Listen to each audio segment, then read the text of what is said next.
السلام عليكم ورحمة الله وبركاته. الحمد لله رب العالمين، نحمده ونستعينه ونؤمن به ونتوكل عليه، ونعوذ بالله من شرور أنفسنا ومن سيئات أعمالنا.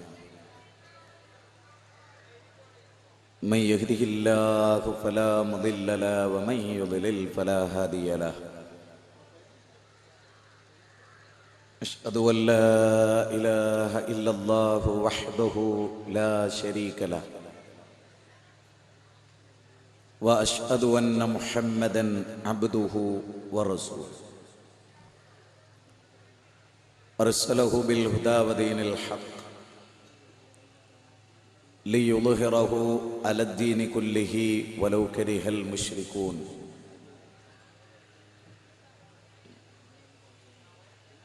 اللهم صل على محمد وعلى آل محمد كما صليت على إبراهيم وعلى آل إبراهيم إنك حميد مجيد. اللهم بارك على محمد وعلى آل محمد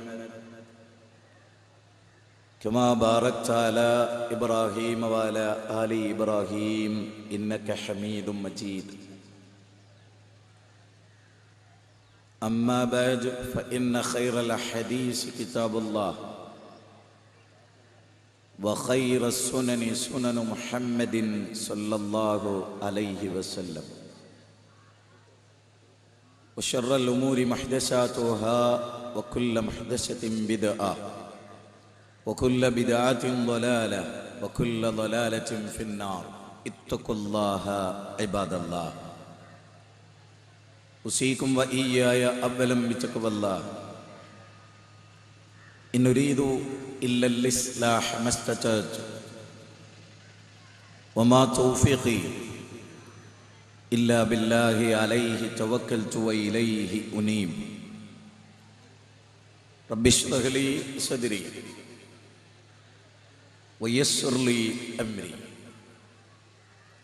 واحلل عقدة من لساني يفقهوا قولي. أعوذ بالله من الشيطان الرجيم. بسم الله الرحمن الرحيم. فأعلم أنه لا إله إلا الله. വേദിയിലിരിക്കുന്ന ആദരണീയരായ ഈ വിദ്യാർത്ഥി സംഘടനയുടെ നേതാക്കന്മാരെ, സാരഥികളെ,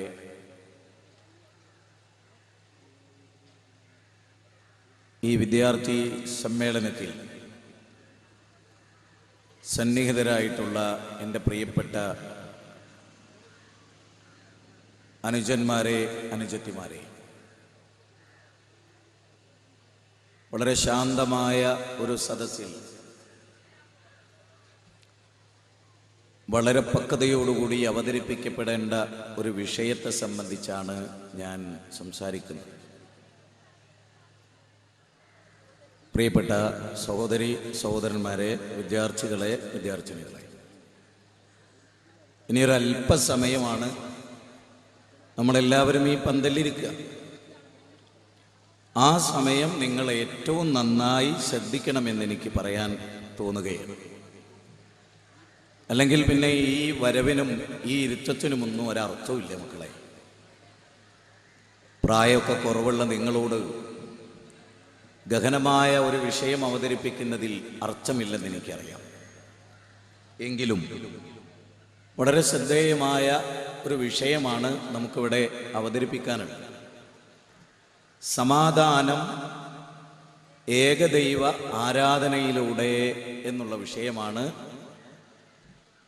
ഈ സമാപന ഘട്ടത്തിലേക്ക് നീങ്ങുമ്പോൾ എനിക്ക് നിങ്ങളോട് പറയാൻ, ഇവിടെ വന്നിട്ട് എന്ത് കിട്ടി എന്ന് ജീവിതത്തിൽ നമ്മൾ ആലോചിക്കുമ്പോൾ അള്ളാഹുവിനെ ശരിക്കും അറിയാൻ സാധിച്ചു, അവൻ്റെ പ്രവാചകനെ അറിയാൻ സാധിച്ചു, അവൻ്റെ നമ്മുടെ ജീവിതത്തിലെ അർത്ഥമറിയാൻ സാധിച്ചു.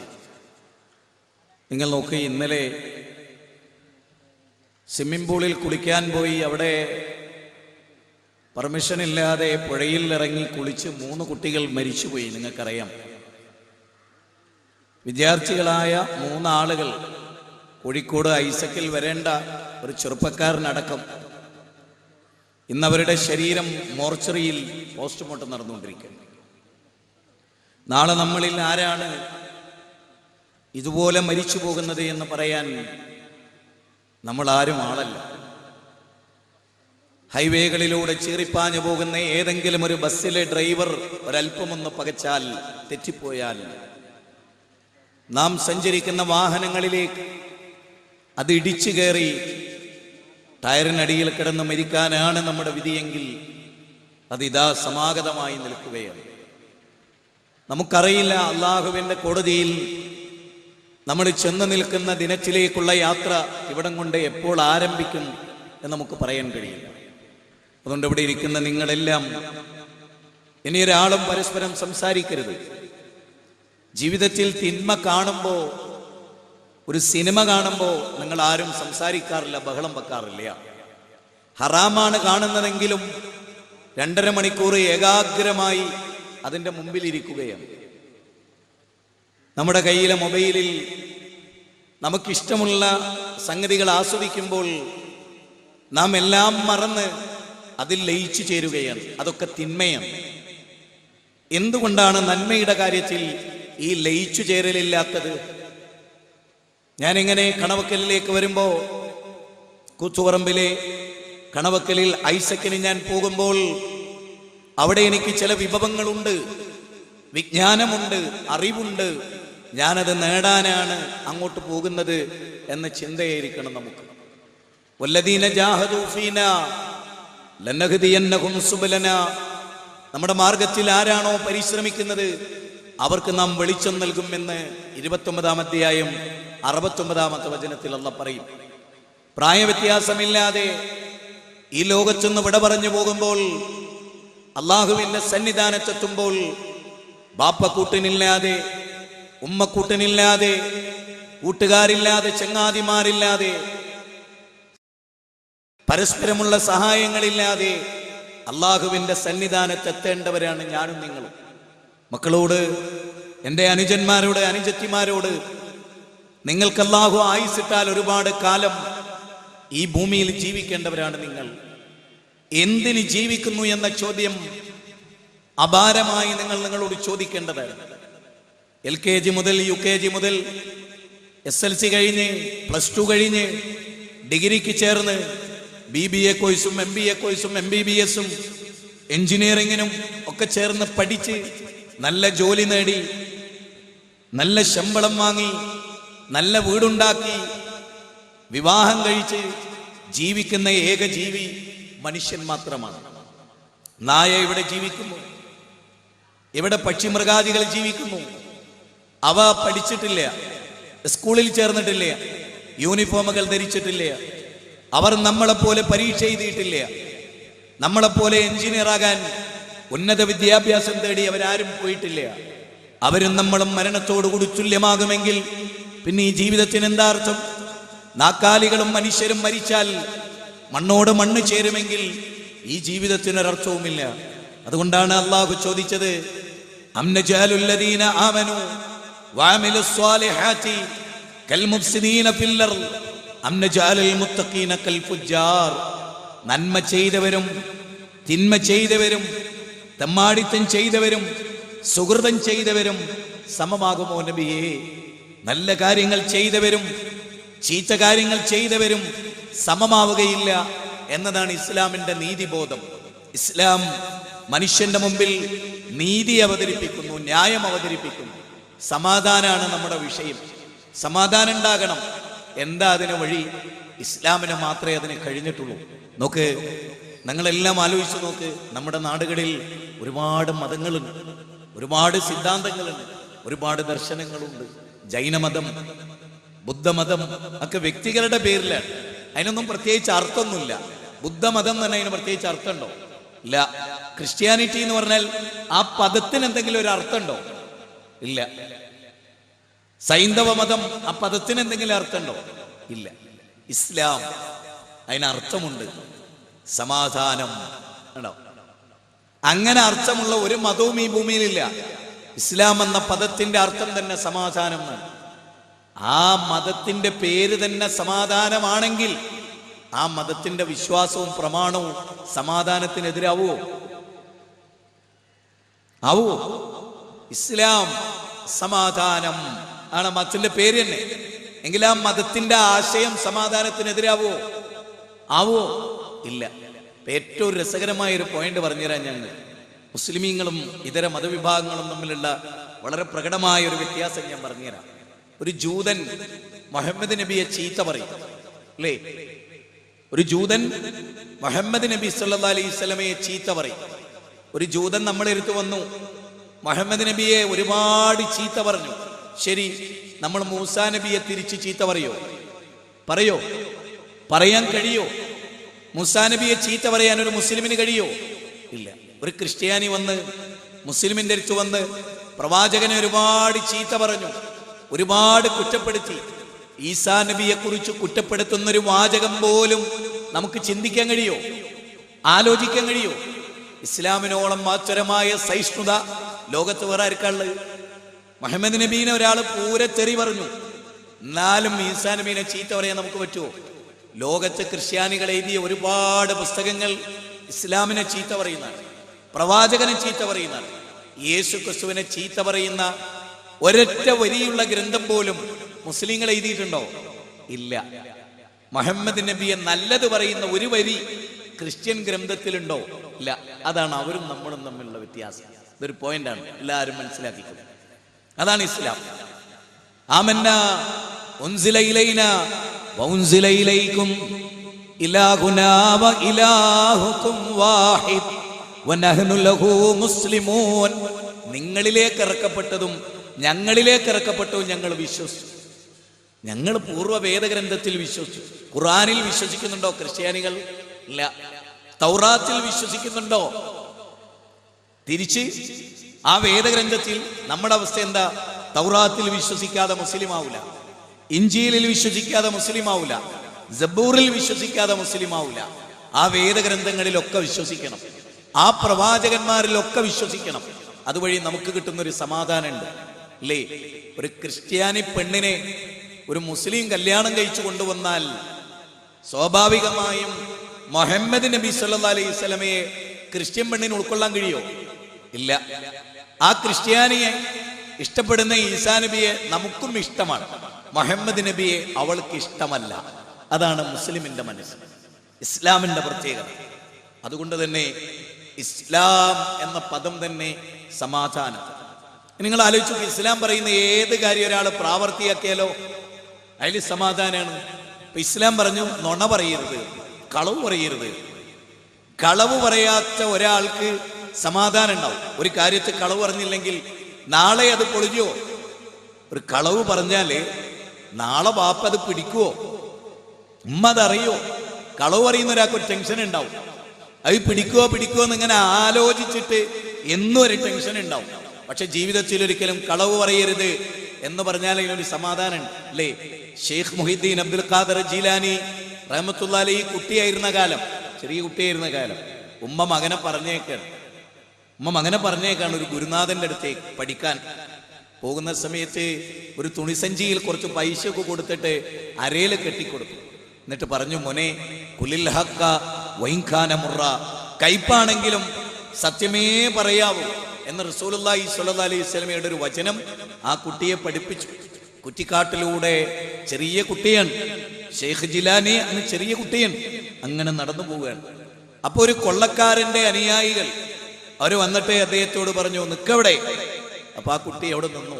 എന്താ നിന്റെ കയ്യിൽ? എന്റെ ഉമ്മ തന്ന പണക്കിയുണ്ട്. സത്യസന്ധമായി, വളരെ ശാന്തനായി, കൂളായി, നുണയൊന്നും പറഞ്ഞില്ല. എന്റെ കയ്യിൽ എന്റെ അമ്മ തന്നൊരു പണക്കിയുണ്ട്, അതിങ്ങോട്ട് എടുക്കുകയായിരുന്നു. സന്തോഷത്തോടു കൂടി അങ്ങോട്ട് കൊടുത്തു. എന്നിട്ട് നടന്നുപോയി. അവർക്ക് അത്ഭുതമായി. അവരവരുടെ ലീഡറോട് പറഞ്ഞു, ഞങ്ങൾക്ക് ഇങ്ങനെ ഒരു അനുഭവം ഉണ്ടായിട്ടുണ്ട്. അവരെല്ലാ കുട്ടിയുടെ പിന്നാലെ പോയി. മോനെ ഒന്ന് നിൽക്കണേ എന്ന് പറഞ്ഞു. ഒരുപാട് ആളുകളെ ഞങ്ങൾ മോഷ്ടിച്ചിട്ടുണ്ട്, പിടിച്ചു പറിച്ചിട്ടുണ്ട്. പക്ഷെ ഇത്രേ നിഷ്കളങ്കമായി, ശാന്തമായി, സത്യസന്ധമായി എന്താ ഉള്ളതെന്ന് ചോദിച്ചപ്പോൾ എത്ര ക്ലിയറായി സത്യം പറഞ്ഞ ഒരാളെയും ഞങ്ങൾ കണ്ടിട്ടില്ല. എന്താ മോന്റെ പ്രത്യേകത? അപ്പൊ പറഞ്ഞു, എൻ്റെ ഉമ്മ, എനിക്ക് ഏറെ ഇഷ്ടമാണ് എൻ്റെ ഉമ്മയെ. ജീവിതത്തിൽ ഒരിക്കലും കളവ് പറയരുത് എന്ന് ഞങ്ങളുടെ പ്രവാചകൻ ഞങ്ങളെ പഠിപ്പിച്ച എൻ്റെ ഉമ്മ എന്നെ പഠിപ്പിച്ചിട്ടുണ്ട്. അതുകൊണ്ട് ഞാൻ കളവ് പറയില്ല. ആ കൊള്ളക്കാരൊക്കെ നല്ല മനുഷ്യരായി, അവരൊക്കെ അദ്ദേഹത്തിന്റെ ശിഷ്യന്മാരായി തീർന്നു എന്നാണ് ചരിത്രം. അപ്പൊ ആലോചിച്ച് നോക്കൂ, സത്യം ഇസ്ലാമിനൊരു പ്രത്യേകത. അപ്പൊ നമുക്കറിയാം, ഒരു ട്രാഫിക് ഉദ്യോഗസ്ഥൻ കൈ കാണിച്ചു, എല്ലാ പേപ്പറും ഉണ്ട്, വണ്ടിയുടെ എല്ലാ പേപ്പറും ഉണ്ട്, ഇൻഷുറൻസ് അടച്ചിട്ടുണ്ട്, RC ഉണ്ട്, പുക പരിശോധിച്ചിട്ടുണ്ട്, എല്ലാ കടലാസും ഒക്കെയാണ്. കൃഷ്ണ സിംഗ് റോട്ടിൽ നിന്ന് കൈ കാണിച്ചാൽ പോലും പിന്നെ ഓന് ടെൻഷൻ ഉണ്ടാവോ? ഇല്ല. കാരണം എല്ലാം ക്ലിയറാണ്, എല്ലാം ക്ലിയറാണ്. ടീച്ചർ അല്പം തല്ലണ ടീച്ചറാണ്, പക്ഷെ എല്ലാം എഴുതി പൂർത്തിയാക്കി. ടീച്ചർ പറഞ്ഞതൊക്കെ ചെയ്തു. അങ്ങനെ വന്നൊരു വിദ്യാർത്ഥിയും ടീച്ചർ പറഞ്ഞു ഒന്നും ചെയ്യാതെ വന്ന വിദ്യാർത്ഥിയുടെ മാനസികാവസ്ഥ ഒന്നാ? അല്ല, രണ്ടും രണ്ടാണ്. എല്ലാവർക്കും അറിയാം, രണ്ടും രണ്ടാണ് അല്ലേ? ജീവിതത്തിൽ എല്ലാവരുടെയും സത്യസന്ധതയുടെ ഒരു പ്രത്യേകത അതാണ്. ജീവിതത്തിൽ തൗഹീദ് കൊണ്ട് എങ്ങനെ സമാധാനം ഉണ്ടാകുക, അതാണല്ലോ നമുക്ക് പരിശോധിക്കാനുള്ളത്. ഒരു ഉദാഹരണം പറയാം. ജീവിതത്തിലെ ഇപ്പോ മാതാമൃതാനന്ദമയെ വിളിച്ച് പ്രാർത്ഥിക്കുന്ന സമൂഹത്തിന് ഏറ്റവും വലിയ ടെൻഷൻ എന്തായിരിക്കും? എന്തായാലും അമ്മ മരിച്ചു പോവുമല്ലോ, ഇന്നില്ലേ നാളെ ഈ അമ്മ മരിച്ചു പോവുമല്ലോ അല്ലേ? സായിബാബ രോഗിയായപ്പോ പത്രത്തിലൊരു വാർത്ത, അത്ഭുതമാണത്. നിങ്ങൾ അതിൻ്റെ ഒരു തമാശ ആലോചിച്ച് നോക്കി. പത്രത്തിലെ വാർത്ത എന്താണ്? സായിബാബയ്ക്ക് വേണ്ടി പുട്ടപ്പുറത്തിയിൽ കൂട്ടുപ്രാർത്ഥന നടന്നു. ആരോട്? സായിബാബ ഹോസ്പിറ്റലിൽ അഡ്മിറ്റ് ആയപ്പോ സായിബാബയ്ക്ക് വേണ്ടി, സായിബാബയോട് അല്ല, സായിബാബയ്ക്ക് വേണ്ടി. അതാരോടെ? പടച്ചോനെ, സായിബാബനെ ഞങ്ങൾക്ക് തരണേ. അപ്പൊ കിടക്കണേ പടച്ചോനല്ലേ? ഈ കിടക്കണേ പടച്ചോനല്ലേ? ആലോചിച്ച് നോക്കിയേ നിങ്ങൾ. നേരെ മറിച്ച് ഒരു മുസ്ലിമിന് പള്ളിയിൽ ഇശാ നിസ്കരിക്കുമ്പോ ഞങ്ങളെ പടച്ചോൻ ഹോസ്പിറ്റലിലാണ്, ഞങ്ങളെ പടച്ചോൻ ഒന്ന് കാക്കണേ എന്ന് പ്രാർത്ഥിക്കേണ്ട ഒരു ഗതികേട് ഒരു മുസ്ലിമിനുണ്ടോ ഈ ഭൂമിയിൽ? നിങ്ങൾ ആലോചിച്ച് നോക്ക്. ഉണ്ടോ? ഇല്ല. നിങ്ങൾ ആലോചിച്ച് നോക്കൂ. സായിബാബ, എന്റെ വീടിന്റെ അടുത്ത് ഞാൻ എപ്പോഴും പറയുന്ന ഉദാഹരണമാണ്, ബാബുവേട്ടൻ സായിബാബന്റെ മുമ്പിൽ കൈകൂപ്പി ഇങ്ങനെ നിൽക്കുമ്പോ മകൻ വന്നിട്ട് അച്ഛ സായിബാബ മരിച്ചു. ആലോചിച്ചു, ആരാധിക്കുന്ന ദൈവം മരിച്ചു എന്നൊരു വാർത്ത മനുഷ്യൻ കേട്ടാൽ സന്തോഷമാണോ ഉണ്ടാകുക, ടെൻഷനാണോ ഉണ്ടാകുക?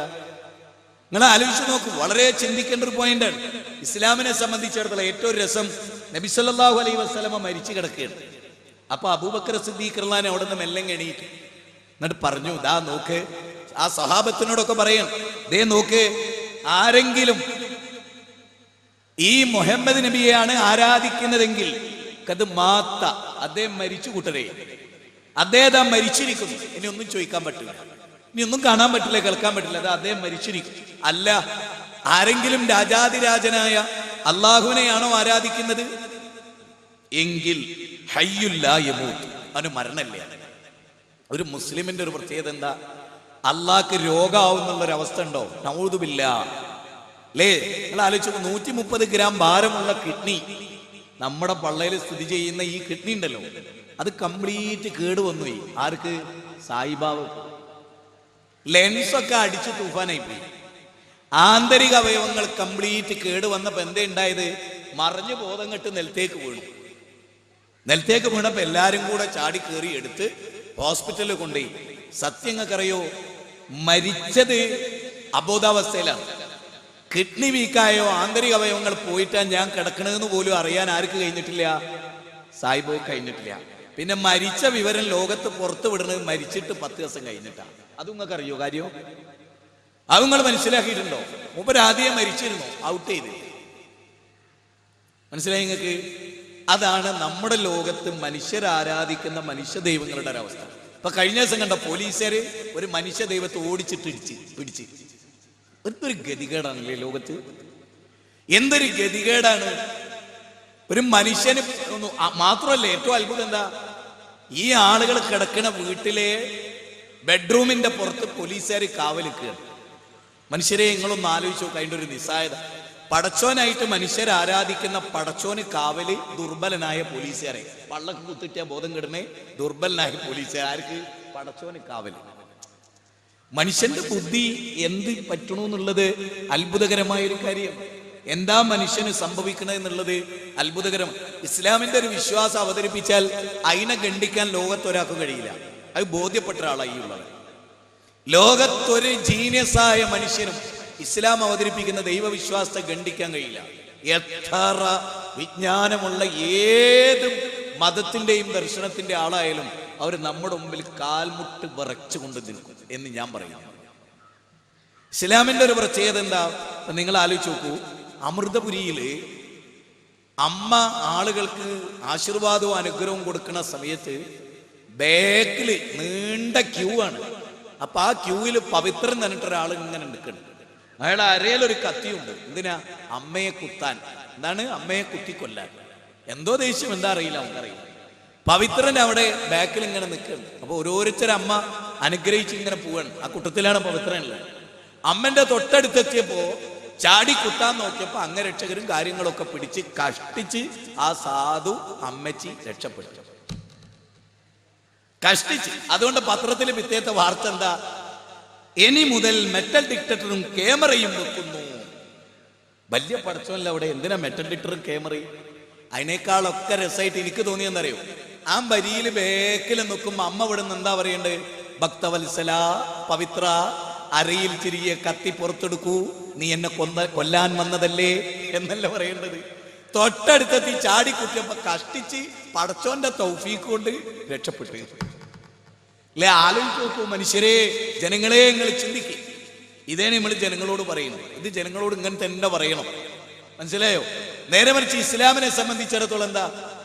പടച്ച തമ്പുരാൻ എന്നെന്നും അല്ലാഹു ലാ ഇലാഹ ഇല്ലാ ഹുവൽ ഹയ്യുൽ ഖയ്യൂം, എന്നെന്നും ജീവിച്ചിരിക്കുന്നവൻ, എല്ലാം നിയന്ത്രിക്കുന്നവൻ, എന്നെന്നും ജീവിച്ചിരിക്കുന്നവൻ. ഇവിടെ മനുഷ്യരെ ആരാധിക്കുന്നവർക്കൊക്കെ ഉള്ള ടെൻഷൻ എന്തായിരിക്കും?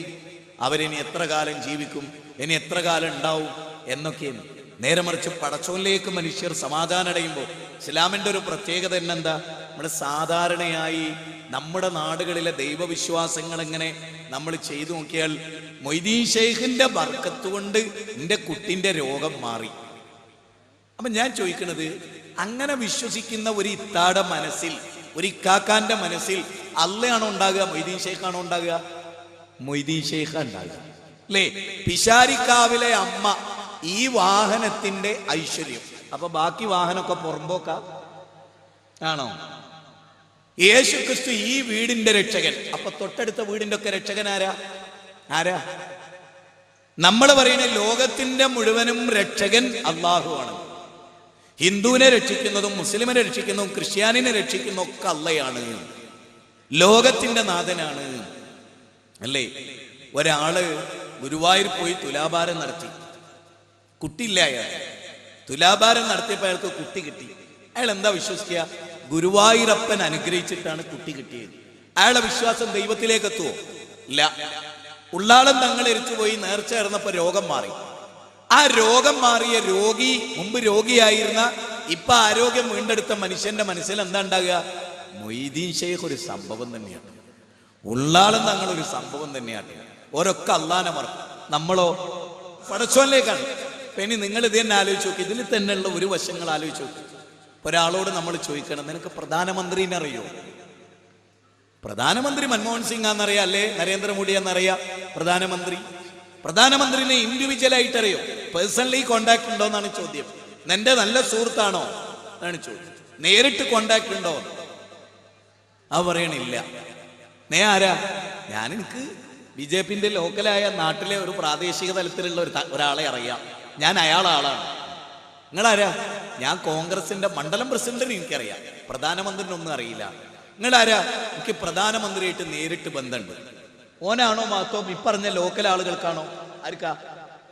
നമ്മുടെ ഈ നാട്ടിലെ ആളുകളോട് നിങ്ങൾക്ക് ആരെയായിട്ടാ ബന്ധം? ഞങ്ങൾക്ക് കേരളത്തിലെ ഏഷ്യ വൻകരയിലെ കേരളം എന്ന ചെറിയൊരു സംസ്ഥാനത്തെ ഗുരുവായൂർ എന്ന് പറയുന്ന ചെറിയൊരു സ്ഥലത്തെ ഗുരുവായൂരപ്പനാണ് എൻ്റെ ദൈവം. അൻ്റെതോ? ഞങ്ങള് ഇങ്ങനെ കർണാടകയിലെ ഉള്ളാളത്തെ തങ്ങളുടെ ഭക്തനാണ്. ജോമോനെ, ഞാൻ 7 ആകാശത്തെയും 7 ഭൂമിയെയും സൃഷ്ടിച്ച നാഥനോടാണ് നേരിട്ടിന്റെ ബന്ധം. ആർക്കവിടെ മേന്മ?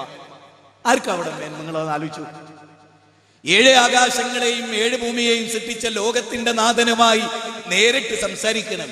നാഥനോട് പറയാം, ഈ സൂര്യചന്ദ്രന്മാരെ നിയന്ത്രിക്കുന്ന സർവാധിനാഥനായ പടച്ചവന്റെ മുമ്പിൽ ഒരടിമ അവന്റെ മനസ്സ് തുറന്നു വെക്കുകയാണ്. ഇതിനേക്കാൾ വലിയ സമാധാനം എന്താ ഉള്ളത്? അള്ളാന്റെ പട്ടാളം അംഗരക്ഷകരായിട്ടുള്ള ഒരു വ്യക്തിയെ കുറിച്ച് ആലോചിച്ച് നോക്കിയേ. ഓമാനൂർ ശ്രോതാക്കളെ പറ്റി നിങ്ങൾ കേട്ടിട്ടുണ്ടാവും ഉണ്ടോ? ഓമാനൂർ ശ്രോതാക്കൾ ഒരു മരിച്ചത് എങ്ങനെയാണെന്ന് അറിയുന്നത്? അവിടുത്തെ നായന്മാരായിട്ട് പ്രശ്നം ഉണ്ടാക്കിയിട്ട് ഒരു മുട്ടിയെടുത്ത് തലക്കൊരൊറ്റടിയെടുത്തു. അത് തടുക്കാൻ പറ്റാതെ മരിച്ച ആളാണ് ആര്? ഓമാനൂർ ശ്രോതാക്കള്. ഓലോട് മറ്റേ ചെങ്ങായി AK-47 പിടിച്ച് കൊല്ലാൻ വരുമ്പോ എന്നെ രക്ഷിക്കണേ ഒമാനു ശ്രോതാക്കളെ എന്ന് പറഞ്ഞാൽ എങ്ങനെ ഉണ്ടാവും? മറ്റോ മുട്ടിയെടുത്തടിച്ചപ്പോ തടുക്കാൻ പറ്റാതെ മരിച്ചതാക്കി കൗമ്. ഓരോടാണ് AK-47 പിടിച്ചിരിക്കുന്ന ഒരുത്തനിൽ നിന്ന് രക്ഷപ്പെടാൻ ഒമാനു ശ്രോതാക്കളെ കാത്തോളേ അറിയും. കീറിട്ട മരത്തിന്റെ കൊള്ളി കഷ്ണമല്ലോ, അതുകൊണ്ട് ഇട്ടേ നിന്ന് തലക്ക് കിട്ടിയപ്പോ ചത്ത് വീണതാ. ആ ആളുകളോടാണ് എന്ത് പറയുന്നത്? AK-47 പിടിച്ച ഒരുത്തന് രക്ഷ തേടി പ്രാർത്ഥിക്കുന്നത്. എങ്ങനെ ഉണ്ടാവും? സാധാരണക്കാരാലേക്ക് ഏറ്റവും കൂടുതൽ ബോംബ് വീണ സ്ഥലമാണ് ഇറാഖ്, അഥവാ ഷെയ്ഖ് ജീലാനി അന്ത്യവിശ്രമം കൊള്ളുന്ന നാട്. ഇന്ന് ഏതെങ്കിലും ഒരു രൂപത്തിൽ മുമ്പ് കാലുകൊണ്ട് ഏതെങ്കിലും ഒരു ബോംബ് ഒറ്റത്തട്ട് അപ്പുറത്ത് അമേരിക്കയിലേക്ക് അതിനിതുവരെ കഴിഞ്ഞിട്ടില്ല. മൂപ്പരെ ഏറ്റവും കൂടുതൽ അന്ത്യവിശ്രമം കൊള്ളുന്ന സ്ഥലമാണ് ബഗ്ദാദ്. തട്ടുന്ന മൈരിയാണ് ബോംബ് കൊണ്ടുപോയിട്ട് ഒറ്റൊന്നും തടുക്കാൻ കഴിഞ്ഞില്ല. എന്നിട്ടാണ് കേരളത്തിലെ ഈ കൂത്തുപറമ്പിലെ കണവക്കൽ വെച്ചിട്ട് ഒരു കുഞ്ഞു മൊയ്തീൻ ഷെയ്ഖെ കാത്തോളേ അറിയുന്നത്. ആലോചിച്ചു നിങ്ങൾ ആ കൗമിന്റെ ഒരു അവസ്ഥ ഒന്ന് ആലോചിച്ചു. മനുഷ്യ സമുദായത്തിന്റെ ഒരു അവസ്ഥ ആലോചിച്ചു. റഹ്മാനായ റബ്ബിനെ ആരാധിച്ചത് കിട്ടുന്നൊരു സമാധാനം. ഉദ്ഖുലൂ ഫിസ്സിൽമി കാഫ, ഇസ്ലാമിലേക്ക് നിങ്ങൾ പൂർണ്ണമായിട്ട് വരി. ഇസ്ലാം എന്ന് പറഞ്ഞാൽ അല്ലാഹുമ്മ അൻതസ്സലാം വമിൻകസ്സലാം, അള്ളാഹുവിൽ നിന്നാണ് സമാധാനം. സമാധാനം അള്ളാഹുലേക്ക്. അള്ളാഹു നമ്മളെ ക്ഷണിക്കുന്നതിന് സമാധാനത്തിന്റെ ഭവനത്തിലേക്കാണ്. ഏകദൈവ ആരാധനയിലൂടെ മാത്രമാണ് അത് മനുഷ്യന് കരകതാക്കുന്നത്. ശുദ്ധമായ ഏകദൈവ ആരാധന. ലോകത്ത് നമ്മൾക്ക് ജനങ്ങളോട് പറയാനുള്ള എന്താ? ലളിതമായ ഒരു വിവരണത്തിലൂടെ ഞാൻ നിങ്ങൾക്കത് മനസ്സിലാക്കി തരാം. ഞാനൊരു 2-2.5 മാസങ്ങൾക്ക് മുമ്പ് ട്രെയിനിൽ യാത്ര പോകുമ്പോൾ എൻ്റെ തൊട്ട് മുമ്പിൽ ഒരു മുസ്ലിം സഹോദരൻ ഇരിക്കുന്നുണ്ട്. അപ്പൊ എൻ്റെ താടി ജുബയൊക്കെ കണ്ടിട്ട് അയാൾക്ക് എന്നോട് ചിരിക്കാനൊരു മടി. അതാണല്ലോ നമ്മുടെ ഇന്നത്തെ ലോകം. ഇന്നത്തെ ലോകം അതാണല്ലോ. അപ്പൊ ഒരു 9 മണിക്കൂറുള്ള യാത്രയാണ്. കുറെ കഴിഞ്ഞ് ഞാൻ അയാളോട് ചിരിച്ചാലൊന്നും അയാൾ എന്നെ കണ്ടിട്ടില്ല എന്നൊക്കെ ഇങ്ങനെ നിന്നു. അപ്പൊ ഞാൻ അയാളിങ്ങനെ തോണ്ടിയിട്ട് ചോദിച്ചു, എന്താ ചിരിക്കാനൊരു മടി? എന്താ ചിരിക്കാനൊരു മടി എന്ന് ചോദിച്ചു. എന്നിട്ട് ഞാൻ ചോദിച്ചു, നമ്മളൊരു അഥവാ നിങ്ങളും ഞാനും മുഖത്തോട് മുഖം നോക്കിക്കുന്നതിനിടയ്ക്ക് നിങ്ങൾക്കൊരു അറ്റാക്ക് വന്നാൽ എൻ്റെ മടിയിലേക്കാണ് നിങ്ങൾ വീഴുക. എനിക്കൊരു അറ്റാക്ക് വന്നാൽ ഞാൻ നിങ്ങളെ മടിയിലേക്ക്. നമ്മൾ അങ്ങോട്ടും ഇങ്ങോട്ടും സഹകരിക്കേണ്ടവരാണ്. മസിൽ പിടിക്കുന്നതിനിടയ്ക്ക് ഇപ്പൊ കലിയായി പോയാലോ, അതുകൊണ്ട് നമുക്ക് മസിൽ വിട്ടി നമുക്കൊന്ന് പരിചയപ്പെടാം, ഒരു സമാധാനത്തിൽ എത്താം. അപ്പോൾ അയാൾ വളരെ ഫ്രീ ആയി. പിന്നെ അയാൾക്ക് പ്രശ്നമൊന്നുമില്ല. ഞാൻ ചോദിച്ചു, നിങ്ങൾ ദൈവവിശ്വാസിയാണോ? ആ പേടാ, ഞാൻ ദൈവവിശ്വാസിയാണ്. അപ്പൊ ഞാൻ അയാളോട് പറഞ്ഞു, ഞാനും ഒരു ദൈവവിശ്വാസിയാണ്. ഞാൻ ആദ്യം എൻ്റെ ദൈവവിശ്വാസം വിശദീകരിക്കാം, പിന്നെ നിങ്ങളെ ദൈവവിശ്വാസം വിശദീകരിച്ചോളിയാം. എന്നിട്ട് ഞാൻ അയാളോട് പറഞ്ഞു, നിങ്ങളെയും എന്നെയും ഈ ട്രെയിനിലെ മുഴുവൻ മനുഷ്യരെയും ആകാശഭൂമികളിലെ സകല ചരാചരങ്ങളെയും ലോകത്തിലെ 714 കോടി മനുഷ്യരെയും സൂര്യൻ, ചന്ദ്രൻ, നക്ഷത്രങ്ങൾ, ഗാലക്സികൾ, സൗരയൂഥങ്ങൾ, കാട്ടാറുകൾ, കാനനങ്ങൾ, ഗർജിക്കുന്ന സിംഹങ്ങൾ, അചേതന സചേതന വസ്തുക്കളെല്ലാം ഉൾക്കൊള്ളുന്ന ഈ ബ്രഹ്മാണ്ടത്തെ മുഴുവനും സൃഷ്ടിച്ച, അതിനെ സംരക്ഷിക്കുന്ന, അതിനെ സംഹരിക്കുന്ന സർവാധിനാഥനായ ദൈവമേതോ ആ ദൈവത്തിലാണ് ഞാൻ വിശ്വസിക്കുന്നത്. നിങ്ങൾ നിങ്ങളെ ദൈവവിശ്വാസം പറഞ്ഞോളൂ. അപ്പൊ അയാൾ പറയുന്നത്, എനിക്കൊന്നും പറയാനില്ല, ഞാൻ ഈ കേരളത്തിലെ ഗുരുവായൂരപ്പന്റെ ഭക്തനാണ്. എൻ്റെ അമ്മയും അച്ഛനും ഒക്കെ ഗുരുവായൂർ അപ്പന്റെ ഭക്തനായതുകൊണ്ട് ഞാനും ഭക്തനായി. എനിക്ക് അദ്ദേഹം ആകാശഭൂമികളുടെ ദൈവമാണെന്നൊന്നും അഭിപ്രായമില്ല. അപ്പൊ ഞാൻ, ശരി എങ്കിൽ ആകാശഭൂമികളെ മുഴുവനും സൃഷ്ടിച്ച ദൈവത്തെ എപ്പോഴാ എത്തുക? എപ്പോഴാ അവിടെ എത്തുക? അവിടെ ഒന്നും എത്തണല്ലോ. ഏതെങ്കിലും ഒരു ഹിന്ദു ഒരു ഗുരുവായൂരപ്പന്റെ ഭക്തൻ എന്നും ഗുരുവായൂരപ്പന്റെ ഭക്തനായിട്ട് മരിക്കുകയാണ്. യേശു ക്രിസ്തുവിനെ വിളിക്കണ ക്രിസ്ത്യാനി ദൈവത്തിലെത്തില്ല. ക്രിസ്തുമത്തിന്റെ വിശ്വാസം തന്നെ എന്താ? പിതാവ്, പുത്രൻ, പരിശുദ്ധാത്മാവ് എന്നാണ്. പിതാവിൽ എപ്പോഴാ ക്രിസ്ത്യാനികൾ എത്തല്? പിതാവിൽ ഒരിക്കലും കുരിശും ഭരിച്ചു കഴിഞ്ഞു രാവും പകലും. യേശു ക്രിസ്തു ഞങ്ങളെ രക്ഷിച്ചു. യേശുക്രിസ്തു ഞങ്ങളെ സഹായിച്ചു. അപ്പൊ കർത്താവിന്റെ പണി എന്താ? കർത്താവിന്റെ പണി എന്താ? അത് വളരെ പ്രധാനമാണല്ലോ. അപ്പൊ പടച്ചോനിലെത്തുന്നില്ല. ഒരു ഉദാഹരണം പറയാം. നമ്മൾ മുഖ്യമന്ത്രിനെ കാണണം. അപ്പൊ നാട്ടിലൊരു MP MLA അവിടുത്തെ ഒരാളെ പിടിച്ച് മന്ത്രിന്റെ അടുത്തേക്ക്. സത്യത്തിൽ നമ്മുടെ മൊബൈലിൽ ആരെ ഫോൺ നമ്പർ ഉണ്ടാകുക? മുഖ്യമന്ത്രിന്റെ ഫോൺ നമ്പർ ഉണ്ടാകുക അല്ല. പിന്നെ ആരെ നമ്പർ ഉണ്ടാവുക? MP-ന്റെ MLA-യുടെ. നമ്മൾ ആരെയാ ഏറ്റവും കൂടുതൽ വിളിക്കുക? ആ MP-നെ. ഇതാ ഞാൻ പറഞ്ഞൊരു കാര്യം അവിടെ ചെല്ലും. MP-നെ കാണും, MLA-നെ കാണും. നിങ്ങൾ ഇനി പോകുമ്പോ നിങ്ങൾ അവിടെ നിന്ന് പറയണം, എന്റെ കാര്യം ഇവിടെ അപേക്ഷ കൊടുക്കണം എന്നൊക്കെ പറഞ്ഞ് അത് പാസ്സായി എന്നറിഞ്ഞാൽ, ആ ആവശ്യപ്പെട്ട സംഗതി പാസ്സായി എന്നറിഞ്ഞാൽ ഇയാൾ ആരെയാ പ്രശംസിക്കുക? MLA-ന്റെ കൈ പിടിച്ചിട്ട് നന്ദിയുണ്ട് കേട്ടോ, താങ്ക്സ്. ഇത് സാധിപ്പിച്ചു കൊടുത്ത വിദ്വാൻ ആരാ? മുഖ്യമന്ത്രി. നന്ദി മുഴുവൻ കിട്ടിയായിരിക്ക MLA-ക്ക് MP-ക്കും. അതുപോലെയാണ് നമ്മുടെ സമൂഹത്തിൽ. അള്ളാഹ് കുട്ടിനെ കൊടുത്തു, താങ്ക്സ് മൊയ്തീൻ ഷെയ്ഖിന്. അല്ല രോഗം മാറ്റി, താങ്ക്സ് മമ്പറം തങ്ങൾക്ക്. അല്ല കുട്ടിനെ കൊടുത്തു, താങ്ക്സ് ഗുരുവായൂരപ്പന്. അല്ല കുട്ടിനെ കൊടുത്തു, താങ്ക്സ് യേശു ക്രിസ്തുവിന്. നന്ദി കെട്ട വർഗം, ലോകത്തിലെ നന്ദി കെട്ട വർഗം.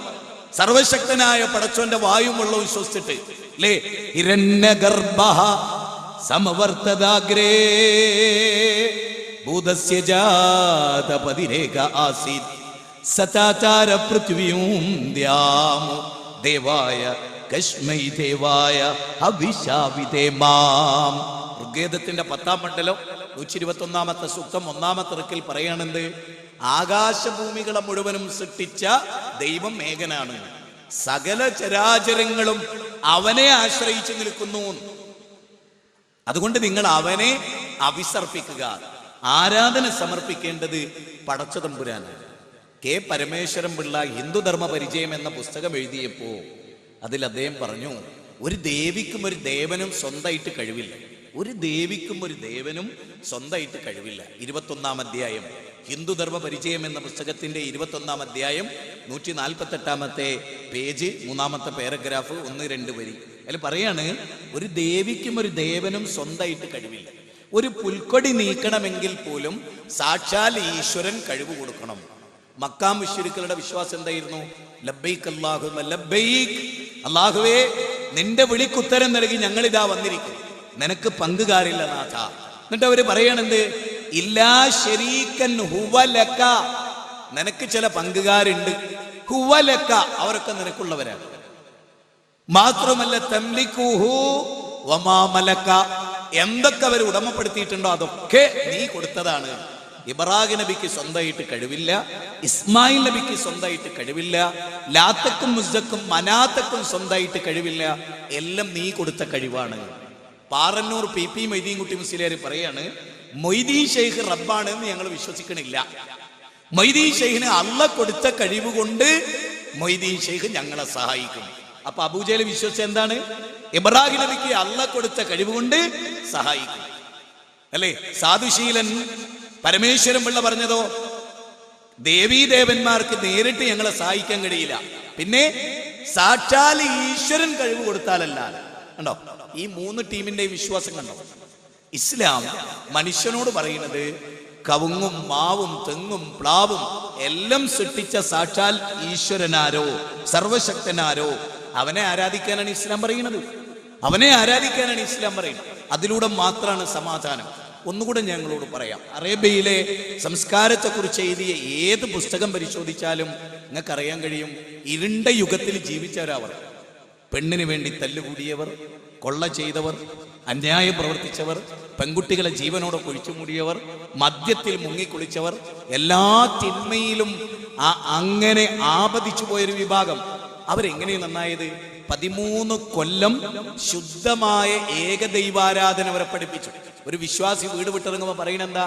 അല്ലാഹുവേ ഞാൻ എന്നെ നിന്നിൽ ഏൽപ്പിച്ചിരിക്കുന്നു. അവനൊരു ടെൻഷനും ഇല്ല. ഒരു കറുത്ത പൂച്ചോടിയാ തിരിച്ചു പോരോ? അവിശ്വാസി ഇല്ല. കാരണം അലി ഇബ്നു അബീ താലിബ് റളിയല്ലാഹു അൻഹു പറയുന്ന ഒരു വാക്കുണ്ട്. അതെന്താ? ഒരു യുദ്ധം നടന്നുകൊണ്ടിരിക്കുന്ന ഘട്ടം അദ്ദേഹം പറയാണ്, ഞാനിന്ന് യുദ്ധത്തിന് പോകാതിരുന്നാൽ ആ യുദ്ധത്തിൽ നിന്ന് ചിലപ്പോൾ എനിക്ക് രക്ഷപ്പെടാം, പക്ഷേ എനിക്ക് അല്ലാഹു മരണം നിശ്ചയിച്ച ദിവസമാണ് എന്നെങ്കിൽ ഞാൻ യുദ്ധത്തിൽ പോയാലും ഇല്ലെങ്കിലും മരിക്കും. ഇനി ഞാൻ യുദ്ധത്തിൽ പോയി അള്ളാഹുവിന്റെ മരണം നിശ്ചയിച്ചിട്ടില്ലെങ്കിൽ ഞാൻ ഒരു കാരണവശാലും മരിക്കില്ല. അതാണ് ഇസ്ലാമിന് അല്ലാഹുമ്മ ലാ മാനിഅ ലിമാ അഅതൈത വലാ മുഅതിയ ലിമാ മനഅ. അല്ലാഹുവേ, നീ തടഞ്ഞത് നൽകാൻ, നീ നൽകിയത് തടയാൻ ലോകത്തൊരാൾക്കും സാധ്യമല്ല. അല്ലാഹ് പടച്ചോനെ, ലോകത്തൊരാൾക്കും അത് സാധ്യമല്ല. ലോകത്തിലെ എല്ലാ വേദങ്ങളും മനുഷ്യരെ പഠിപ്പിച്ചത് ഈ ശുദ്ധമായ ഏകദൈവാരാധനയാണ്. നിങ്ങൾ നോക്ക്, മനുഷ്യവാസം ഈ ഭൂമുഖത്തുണ്ടാകുന്നതിന് മുമ്പ് ആകാശവും ഭൂമിയും സൂര്യനും ചന്ദ്രനും നക്ഷത്രങ്ങളും ഗാലക്സികളും സൗരയുധങ്ങളും കാട്ടാറുകളും എല്ലാം ഉണ്ടായിരുന്നു. അതിനെ ആര് സൃഷ്ടിച്ചു എന്ന് മാത്രം ചിന്തിച്ചാൽ മതി. അന്ന് ഹിന്ദു മതമില്ല, ക്രിസ്തു മതമില്ല, ഇസ്ലാമില്ല, ജൈനമതമില്ല, ബുദ്ധമതമില്ല, ഒന്നുമില്ല. മനുഷ്യരെന്നെ ഈ ഭൂമുഖത്തില്ല. ആ കാലഘട്ടത്തിൽ ഈ പ്രപഞ്ചത്തെ മുഴുവനും സൃഷ്ടിച്ച സർവശക്തൻ റബ്ബുൽ ആലമീൻ, ലോകത്തിന്റെ തമ്പുരാൻ. സത്യത്തിൽ നിങ്ങൾ ആലോചിച്ച് നോക്കും, നമ്മൾ പ്രാരംഭ പ്രാർത്ഥനയിൽ നമ്മൾ പറയണത് എന്താ? ആകാശഭൂമികളെ സൃഷ്ടിച്ച നാഥ, ഞാൻ എൻ്റെ മുഖത്തെ നിന്നിലേക്ക് തിരിച്ചിരിക്കുന്നു. ക്ഷേത്രത്തിൽ പോയിട്ടൊരു ഹിന്ദു ഭക്തൻ പ്രാർത്ഥിക്കും, എന്താ പറയാ? ലോകത്തിന്റെ പ്രപഞ്ചത്തിന്റെ നാഥ, സകല ജീവജാലങ്ങളുടെയും ദൈവമേ എന്നാ പറയാ? അല്ല. ഒരു ക്രിസ്ത്യാനി പള്ളിയിലെ ചർച്ചിൽ പോയ എന്താ പറയാ? യേശു ക്രിസ്തുയെ കാത്തോളണേ. യേശു ക്രിസ്തുവിന്റെ മുമ്പ് ആകാശവും ഭൂമിയും ഉണ്ട്, മനുഷ്യരും ഉണ്ട്. അവരാരോട് ആരാധിച്ചു? അപ്പൊ 2000 വർഷത്തിന്റെ പഴക്കമുള്ളൂ ക്രിസ്തുമത വിശ്വാസത്തിന്. ബാക്കിയുള്ളതൊക്കെ സൃഷ്ടിപൂജയാണ്. സൃഷ്ടാവിനെ ആരാധിക്കുക എന്നുള്ളതാണ് ഇസ്ലാം. അതാണ് ബുദ്ധി. എന്നെ സൃഷ്ടിച്ചത് ആരാ? അവനെ ആരാധിക്കുക. എന്നെ സൃഷ്ടിച്ച ശ്രീരാമനല്ല, മുഹമ്മദ് നബി അല്ല, ഈസാ നബി അല്ല, അബ്രഹാം പ്രവാചകനല്ല. എന്നെ സൃഷ്ടിച്ചത് പ്രപഞ്ചനാഥനാണ്. ആകാശഭൂമികളെ സൃഷ്ടിച്ച പ്രപഞ്ചനാഥനാണ്. ആ പ്രപഞ്ചനാഥനെ ആരാധിക്കുക, അതാണ് സമാധാനത്തിന്റെ വഴി. നാ പോക്കറ്റ് കാലിയാവില്ല, ഒരു പെണ്ണും പീഡിപ്പിക്കപ്പെടില്ല. ജ്യോത്സ്യനും അന്ധവിശ്വാസികളും തങ്ങന്മാരും ബീവിമാരും തൗഹീദിനെതിരാണ്, ഏകദൈവാരാധനക്കെതിരാണ്. അതൊക്കെ ബഹുദൈവത്വമാണ്, അതൊക്കെ സമൂഹത്തിൽ നാശവുമാണ്. ഇത് നമ്മൾ വളരെ ഗൗരവമായി മനസ്സിലാക്കുക. സമയത്തിന്റെ പരിധിയുള്ളത് കൊണ്ട് അവസാനിപ്പിക്കാൻ ആഗ്രഹിക്കണം. വളരെ പ്രധാനമായ 2 പോയിന്റുകളൂടെ പറയണം. നമ്മൾ നന്നായിട്ട് വായിക്കണം. എല്ലാ മതങ്ങളെക്കുറിച്ചും നമുക്ക് പഠിക്കാൻ സാധിക്കണം. ഏത് മതത്തിൽ വിശ്വസിക്കുമ്പോഴും മറ്റുള്ളവരെ ബഹുമാനിക്കാനും ആദരിക്കാനും ഒക്കെ നമുക്ക് സാധിക്കണം. നമ്മുടെ ദൈവവിശ്വാസം എന്ത് എന്ന് ശരിക്കും പഠിക്കാൻ കഴിയണം. പല ആളുകളുമായി നിങ്ങൾ സംസാരിച്ചു നോക്കൂ, ദൈവവിശ്വാസം എന്താണെന്ന് കൃത്യമായിട്ട് വിശദീകരിക്കാൻ കഴിയില്ല. എത്ര മണിക്കൂർ വിശദീകരിച്ചാലും ക്രിസ്തുമത വിശ്വാസം എന്താണെന്ന് ഇപ്പോഴും അവർക്ക് വിശദീകരിക്കാൻ കഴിഞ്ഞിട്ടില്ല. അദ്വൈത ദർശനം ഇന്ന് പോലും ഒരു സ്വാമിജിക്ക് പോലും മനുഷ്യനെ പെട്ടെന്ന് പഠിപ്പിച്ചു കൊടുക്കാൻ കഴിയില്ല. നേരെ മറിച്ച് ഒരു വിശ്വാസി, ഒരു മുസ്ലിമിന് എന്താ നിങ്ങളെ ദൈവവിശ്വാസം എന്ന് വെച്ചാൽ, ഈ കവുങ്ങും പ്ലാവും തെങ്ങും മാവും ഭൂമിയും മണ്ണും മണലും ചെടിയും ഇതൊക്കെ സൃഷ്ടിച്ചവൻ ആരാണോ അവനെ സർവശക്തൻ, അവനെയാണ് അറബിയിൽ അള്ളാഹു എന്ന് പറയാം. 1 മിനിറ്റ് മതി. 1 മിനിറ്റ്, ഒരു വർഷം മുഴുവൻ വിശദീകരിച്ചാൽ തീരാത്തതാണ് വേറുള്ള മതത്തിന്റെ വേദത്തിലെ നിഗൂഢ രഹസ്യങ്ങൾ. അങ്ങനെ ഒരവസ്ഥ ഇസ്ലാമിനില്ല. നിഗൂഢതകളില്ല. വേദത്തിനൊരു നിഗൂഢതയില്ല. പാടത്ത് പണിയെടുക്കുന്ന ഭാസ്കരനോട് പറഞ്ഞാൽ, ഭാസ്കര ഇജ്ജ് വിത്തിറക്കണേ ഉള്ളൂ, അത് മുളപ്പിക്കണേ പടച്ചോനാ, കഴിഞ്ഞ് ഖലാസ്, വിശീർണം കഴിഞ്ഞു.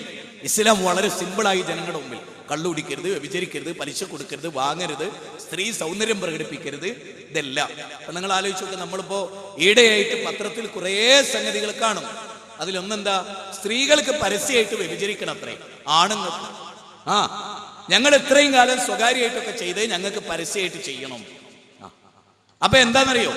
ഒരു പെണ്ണും ആണും എവിടെങ്കിലും ഒക്കെ പോയി തിന്മ ചെയ്ത് തിരിച്ചു പോന്നാൽ അവനും അവളെ അറിയും. ഇപ്പൊ അവര് പറയണ അങ്ങനെയല്ല, 4 ആള് കാണാൻ ചെയ്യണം. ഞങ്ങൾ ഈ തോന്നിയാസൊക്കെ ചെയ്യും. നിങ്ങൾ എന്താക്കും? സമൂഹത്തെ വെല്ലുവിളിക്കുക, ധാർമ്മികതയെ വെല്ലുവിളിക്കുക, മാനവികതയെ വെല്ലുവിളിക്കുക. എന്നിട്ട് ഏറ്റവും വൃത്തികെട്ട ഒന്നുകൂടെ നിങ്ങൾ മനസ്സിലാക്കേണ്ട, ഇതിൽ വളർന്നു വരുന്ന കുട്ടികളോട് ഞാൻ പറയുന്നു, ബോംബെയിലൊക്കെ ചുവന്ന തെരുവുകളുണ്ട്, വേശ്യാലയുണ്ട്. ജീവിതത്തിന്റെ ദുർഘട ഘട്ടത്തിൽ പെട്ടുപോയതായിരിക്കും അതിലെ പല സ്ത്രീകളും. അവരുടെ ചരിത്രം ഇങ്ങനെ പരിശോധിച്ചാൽ കാണാം, പല ജോലി ഓഫർ ചെയ്ത് കൊണ്ടുപോയതാണ്. കുടുംബത്തെ പോറ്റാൻ യാതൊരു ഗതികേടില്ലാതായപ്പോ അവിടെ എത്തിയപ്പോ അറിഞ്ഞ് ഞങ്ങളെ ഇതിനെ അവിടെ കൊണ്ടുവന്നത്. പിന്നെ ജീവിതത്തിൽ ഗത്യന്തരമില്ലാത്തോണ്ട് പെട്ടുപോയി. ഭർത്താവ് കൊല്ലപ്പെട്ടു, ഭർത്താവ് രോഗിയായി മരിച്ചുപോയി, മക്കളെ പോറ്റാൻ വേറെ വഴിയില്ല. ജീവിതത്തിന്റെ ഗത്യന്തരമില്ലാത്തൊരവസ്ഥയിൽ അന്യന്റെ മുമ്പിൽ ഉടുതുണി ഇരിയേണ്ടി വന്ന വേശ്യകളെക്കാൾ വൃത്തികെട്ടവരാണ് മറൈൻ ഡ്രൈവിൽ ഇറങ്ങിയ ടൈറ്റ് ജീൻസ് ഇട്ട പെണ്ണുങ്ങളില്ലേ, ഓലെപ്പോലെ വൃത്തികെട്ടവരല്ല വേശ്യ പ്രവർത്തിക്ക് പോകുന്നവർ. അവരേക്കാൾ പവിത്ര പരിശുദ്ധത ഉള്ളവരാണ്. കാരണം ജീവിതത്തിൽ അറിഞ്ഞുകൊണ്ടല്ല. ഇവരോ തിന്നാനും കുടിക്കാനും ജീവിതത്തിൽ എല്ലാ സുഖമുണ്ട്. എഞ്ചിനീയറായ അച്ഛന്റെ മോള്, ഡോക്ടറായ അച്ഛന്റെ മോള് അല്ലേ, സമൂഹത്തിലെ ഏറ്റവും ഉയർന്നവര്. അപ്പൊ ഏറ്റവും വൃത്തികെട്ട നമ്മൾ പറയുന്ന അങ്ങേയറ്റത്തെ അഭിസാരികൾ എന്ന് പറഞ്ഞാൽ ഈ കോളേജ് പഠിക്കുന്ന വിദ്യാർത്ഥിനികളാണ്. ഏത് മറൈൻ ഡ്രൈവിൽ ഞങ്ങൾക്ക് പരസ്യമായിട്ട് തോന്നിയാസം ചെയ്യണം എന്ന് പറഞ്ഞില്ലേ, അവരെ പോലെ വൃത്തികെട്ട ഹൃദയം പേറുന്നവർ വേശ്യാതെരുവിൽ പോലും ഇല്ല എന്ന് മനസ്സിലായോ? ആ വൃത്തികേട് സമൂഹത്തിൽ വർദ്ധിച്ചുകൊണ്ടിരിക്കുകയാണ്. ഒരു പെണ്ണിന്റെ സൗഭാഗ്യം എന്ന് പറയുന്നത് അവളുടെ ശരീരവും മനസ്സുമാണ്. അത് അന്യന് പങ്കുവെക്കുന്നവൾ വൃത്തികെട്ടവളാണ്. വ്യഭിചാരത്തെ നമ്മൾ എതിർക്കുന്ന അതുകൊണ്ട് കുട്ടികളെ അറിയാതെ പോലും അത്തരത്തിലുള്ള തിന്മകളിൽ പെട്ടുപോകാതിരിക്കാൻ ഗൗരവമായി നമ്മൾ ആലോചിക്കണം. നമ്മുടെ അച്ഛനും അമ്മയും നമ്മുടെ മാതാപിതാക്കളും നമ്മെ ഏറ്റവും നന്നായി പോറ്റുന്നവരാണ്. അതുകൊണ്ട് തന്നെ അവരോട് നന്ദികേട് കാണിക്കുന്ന ഒരവസ്ഥ നമുക്കാർക്കും ഉണ്ടാകരുത്. ഞാൻ ആദ്യം സൂചിപ്പിച്ച പോലെ വിദ്യാർത്ഥികളായിരിക്കെ ഇന്നലെ മരിച്ച 3 ചെറുപ്പക്കാർ, നമുക്കും അത് വന്നു ചേരാം. മരണത്തിന് മുമ്പ് നന്നാവണം, നല്ല മനുഷ്യരാവും. അയൽവാസി പട്ടിണി കിടക്കുമ്പോൾ വയറ് നിറയെ ആഹരിക്കുന്നവൻ നമ്മളിൽപ്പെട്ടവനല്ല. അവന്റെ ജാതി മതവും നോക്കാൻ പറഞ്ഞിട്ടില്ല. പട്ടിണി കിടക്കുന്നവൻ ആരായാലും, നിരീശ്വരവാദിയായാലും മതമുള്ളവനായാലും ഇല്ലാത്തവനായാലും അവന് എത്തിച്ചു കൊടുക്കേണ്ട ബാധ്യത നമുക്കുണ്ട്. കഷ്ടപ്പെടുന്നവരെ സഹായിക്കേണ്ട ബാധ്യതയുണ്ട്. അതിനെല്ലാം ഉപരിയായി പ്രപഞ്ചത്തിന്റെ നാഥനെ അറിഞ്ഞ് മനസ്സിലാക്കി ഏകദൈവത്തെ ശരിക്കും ഉൾക്കൊണ്ട് ശുദ്ധമായ ഏകദൈവ വിശ്വാസത്തിലൂടെ സമാധാനം നേടാൻ നമ്മൾ ശ്രമിക്കുക. അല്ലാഹു സുബ്ഹാനഹു വ തആല നമ്മെ അനുഗ്രഹിക്കുമാറാകട്ടെ എന്ന് പ്രാർത്ഥിച്ചുകൊണ്ട് എൻ്റെ വാക്കുകൾ സാഗൂതം കേട്ട് നിങ്ങൾക്ക് നന്ദി പ്രകാശിപ്പിച്ചുകൊണ്ട് സർവശക്തനായ പടച്ചതമ്പുരാനെ സ്തുതിച്ചുകൊണ്ട് എല്ലാ നന്മകളും നേർന്നുകൊണ്ട് ഇവിടെ നടന്ന എല്ലാ ക്ലാസ്സുകളും ജീവിതത്തിൽ ഒരു വെളിച്ചമായി തീരട്ടെ എന്ന് മനസ്സ് തട്ടി പ്രാർത്ഥിച്ചുകൊണ്ട് അഭിനന്ദനങ്ങൾ അർപ്പിച്ചുകൊണ്ട് സത്യത്തിൽ ഉറച്ചു നിൽക്കാൻ അല്ലാഹു തൗഫീഖ് ചെയ്യട്ടെ എന്ന് പ്രാർത്ഥിച്ചുകൊണ്ട് റബ്ബന ആതിന ഫിദ്ദുനിയ ഹസന വഫിൽ ആഖിറതി ഹസനത വഖിനാ അദാബന്നാർ ആമീൻ ബിറഹ്മതിക യാ അർഹമർ റഹീമീൻ. അസ്സലാമു അലൈക്കും വറഹ്മത്തുള്ളാഹി വബറകാതുഹു.